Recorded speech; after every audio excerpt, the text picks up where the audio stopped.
الحمد لله الذي له ما في السماوات وما في الأرض وله الحمد في الآخرة وهو الحكيم الخبير يعلم ما يلج في الأرض وما يخرج منها وما ينزل من السماء وما يعرج فيها وهو الرحيم الغفور وقال الذين كفروا لا تأتينا الساعة قل بلى وربي لتأتينكم عالم الغيب لا يعزب عنه مثقال ذرة ما في السماوات ولا في الأرض ولا أصغر من ذلك ولا أكبر إلا في كتاب مبين ليجزي الذين آمنوا وعملوا الصالحات أولئك لهم مغفرة ورزق كريم والذين سعوا في آياتنا معاجزين أولئك لهم عذاب من رجز أليم ويرى الذين أوتوا العلم الذي أنزل إليك من ربك هو الحق ويهدي إلى صراط العزيز الحميد وقال الذين كفروا هل ندلكم على رجل ينبئكم إذا مزقتم كل ممزق إنكم لفي خلق جديد الله أكبر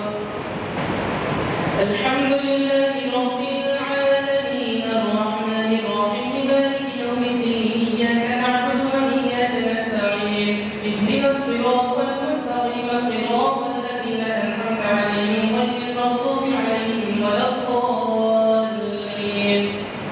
أفترى على الله كذبا أم به جنة بل الذين لا يؤمنون بالآخرة بالعذاب والضلال البعيد أفلم يروا إلى ما بين أيديهم وما خلفهم من السماء والأرض إن نشأ نخسف بهم الأرض أو نسقط عليهم كسفا من السماء إن في ذلك لآية لكل عبد منيب ولقد آتينا من داود منا فضلا يا جبال أرضي معه والطير وألنا له الحديد أن اعمل سابغات وقدر في السرد واعملوا صالحا إني بما تعملون بصير ولسليمان الريح غدوها شهر ورواحها شهر وأسلنا له عين القطر ومن الجن من يعمل بين يديه بإذن ربه ومن يزغ منهم عن أمرنا نذقه من عذاب السعير يعملون له ما يشاء من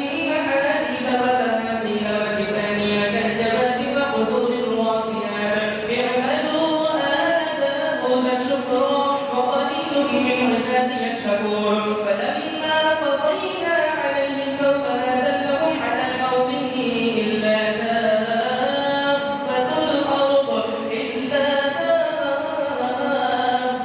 الأرض تأكل من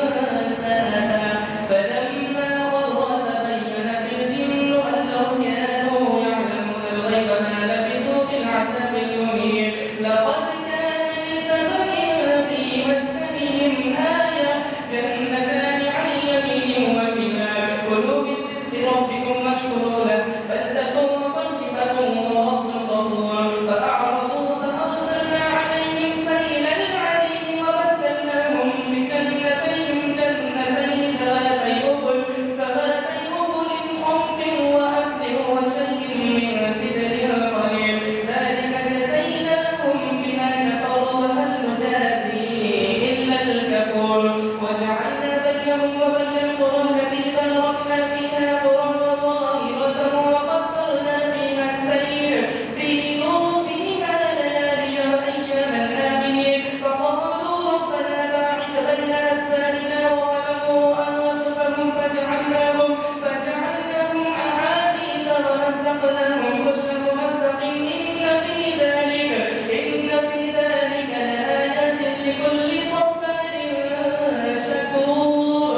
والله